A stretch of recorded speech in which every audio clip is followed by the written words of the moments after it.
বাঙালি হেনস্থা শুধুমাত্র বিজেপি শাসিত ওড়িশায় করা হচ্ছে এমনটা নয়, বিজেপি শাসিত আরেক রাজ্য দিল্লিতেও করা হচ্ছে বলে অভিযোগ। আর তারই প্রতিবাদে দিল্লির বসন্তকুঞ্জের জয় হিন্দ নগরী পরিদর্শন করল তৃণমূল কংগ্রেসের প্রতিনিধি দল। এই প্রতিনিধি দলে সাংসদ সুখেন্দু শেখর রায়, সাগরিকা ঘোষ, সাকেত গোখলে ছিলেন। এই কলোনিতে জল এবং বিদ্যুতের লাইন কেটে দেওয়া হচ্ছে বলে অভিযোগ। বাঙালিদের পাশে থাকার বার্তা তৃণমূল কংগ্রেসের প্রতিনিধি দলের।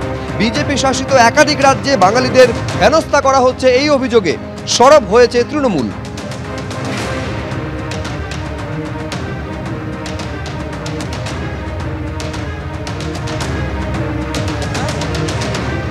দিল্লির বাঙালি আছে এই কলোনিতে, এখানে থাকা চলবে না, উচ্ছেদ হতে হবে।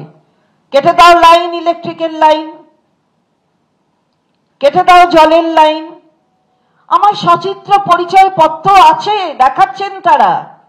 চলবে না, চলবে না, তুমি বাংলা বলো, তাই তোমাকে উচ্ছেদ করতে হবে এখান থেকে।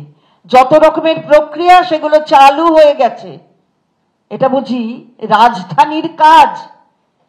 এই ভারতবর্ষের রাজধানী, সেই রাজধানীতে এই কাজ হচ্ছে। আমরা তীব্র ধিক্কার জানাই।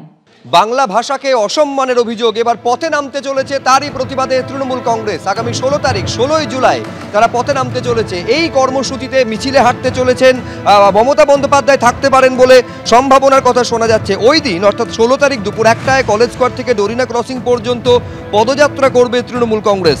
ওড়িশা সহ একাধিক রাজ্যে বাংলা ভাষায় কথা বললেই পুশব্যাক করা হচ্ছে, খেদিয়ে দেওয়া হচ্ছে, হেনস্থা করা হচ্ছে বলে অভিযোগ। আর তারই প্রতিবাদে 16ই জুলাই পথে নামতে চলেছে তৃণমূল।